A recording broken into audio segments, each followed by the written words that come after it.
Oke, jadi edukasi ini saya kira penting karena mamah-mamah muda itu sekarang juga sudah banyak. Sudah cukup banyak yang mengalami keluhan kondiloma acuminata atau kutil kelamin, dan biasanya dia adalah korban dari suaminya biasanya, ya. Karena mungkin suaminya sering gonta-ganti pasangan di luar, atau mungkin istilahnya jajan, ya. Yang kemudian istri menjadi korban, ya. Yang kemudian istri juga mengalami keluhan kanker serviks karena tidak disadari, ya. Biasanya wanita yang mengalami keluhan kutil kelamin, ya, masih mending kalau kutil kelaminnya itu tumbuhnya di bagian luar misfinya. Nah, yang cukup berbahaya adalah ketika si kutil kelamin ini tubuhnya di labia minora atau di bagian bibir misfinya, agak di sebelah dalam, ya. Karena kutil kelamin ini kalau pada wanita biasanya tidak muncul gejala untuk awal-awal, ya. Tidak ada gejala gatal, tidak ada gejala sakit dan lain-lain, pegal, nyeri dan lain-lain, ya.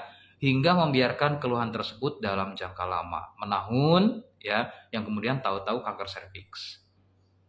Jadi stop mulai sekarang. Kalau misalnya memang suami ada keluhan kutil di kelaminnya, maka sudah pasti, ya, kalian sebagai istri virusnya sudah ada. Jangan sampai kutilnya tumbuh, ya. Sudah jelas virusnya sudah ada, maka silahkan segera dilakukan pengobatan. Entah itu dengan menggunakan Gardasil 9. Mumpung kutilnya belum tumbuh, biasanya tidak harus operasi. Jadi nanti tinggal di Gardasil 9 aja, ya. Jadi nanti menggunakan produk Gardasil 9 untuk mematikan si virusnya. Nah, untuk suami karena kutilnya sudah tumbuh, maka tidak hanya menggunakan produk Gardasil 9-nya aja, tapi dia juga harus operasi untuk menghilangkan si kutilnya. Jadi keduanya harus pengobatan. Kemudian untuk kedepannya stop. Sebagai suami harus hati-hati, kasihan istri jadi korban, dan istri juga harus untuk sekarang harus tahu, ya, ciri-ciri keluhan kutil kelamin pada suami seperti apa harus tahu, ya.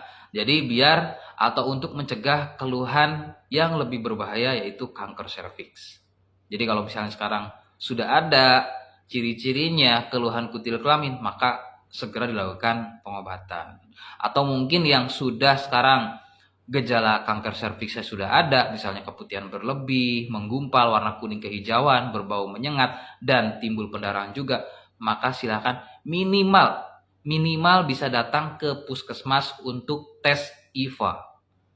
Itu minimal. Tapi kalau misalnya biayanya ada dan ingin yang hasil yang lebih memuaskan, boleh pap smear, ya. Kisaran harga 400.000 sampai 500.000 memang untuk pap smear. Tapi kalau misalnya untuk hanya tes IVA saja, datang ke puskesmas itu paling bayar paling cuma buat administrasi aja. Silakan. Ya minimal bisa tes IVA kalau sudah mengalami keluhan keputihan. Dan ini tidak hanya harusnya keluhan ini adalah pada ibu-ibu yang sudah usianya lanjut. Untuk zaman-zaman dulu, ya. Tapi untuk yang sekarang banyak yang baru menikah saja sudah mengalami keputihan, sudah mengalami keluhan gejala kanker serviks.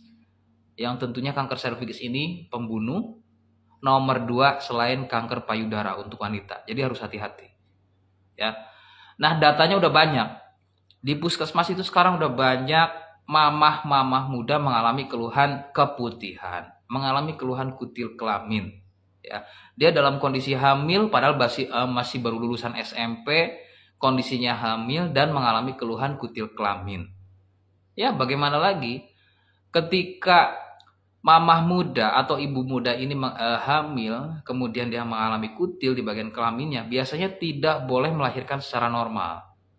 Jadi harus sesar. Nah, itu yang harus dilakukan. Karena takutnya nanti ketika proses melahirkan, si virus HPV-nya ini menular ke si anak. Kayak gitu, ya. Jadi mohon edukasi ini bisa disampaikan ke anak-anak kakak sekalian juga. Ya meskipun baru SMP atau SMA silahkan bisa disampaikan. Jangan sampai yang namanya hubungan seksual di luar nikah. Ya. Karena apa? Jelas nanti kalau misalnya mau menikah itu kan ada yang namanya tes kesehatan. Ya, nanti kalau misalnya salah satu misalnya si prianya nih bermasalah, maka nanti ada obrolan di situ. Mau dilanjut atau enggak nih nikah? Karena si laki-lakinya sudah melakukan hubungan seksual. Mungkin dia jajan, mungkin dia berhubungan seksual yang saya nggak tahu, mungkin dia intinya sudah bergonta-ganti pasangan hingga akhirnya si laki-lakinya bermasalah. Sedangkan wanitanya masih gadis, kan sayang sekali. Ya, laki-lakinya sudah bermasalah dan si wanitanya dalam kondisi normal, ya masih bagus, ternyata harus menerima laki-laki yang tadinya riwayatnya sudah kurang bagus. Ya kalau misalnya masih menerima, silakan minimal bisa pengobatan dulu, setelah sembuh baru dilanjut menikah. Ya. Jadi yang namanya menikah nanti itu ada yang namanya tes kesehatan. Jadi nanti harus ada syarat tes kesehatan. Jadi makanya lebih aman kalau misalnya memang salah satunya bermasalah, maka bisa ditunda dulu. Lain halnya kalau misalnya sebelum menikah tapi sudah berhubungan seksual dulu. Maka kan tidak tahu pasangan kita itu mengalami keluhannya atau tidak. Masih mending, ya sekali lagi masih mending kalau misalnya itu hanya kutil kelamin.